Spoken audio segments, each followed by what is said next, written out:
又来到这个熟悉的地方了，这里是广州白云国际机场的东边，机场围栏外面，也就是机场塔台的东边，这里有一个机场消防队，然后消防队边上有一个雷达塔，消防队边上这里有个雷达塔，这是个圆球就是了。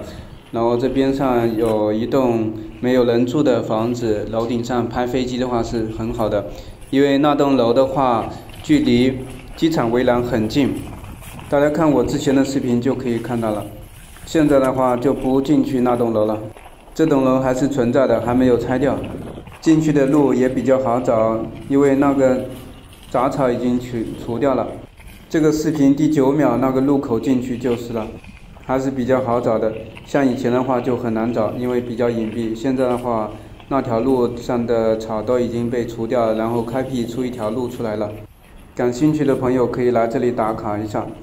不过这里比较偏僻，一家商店都没有，感觉荒无人烟的样子。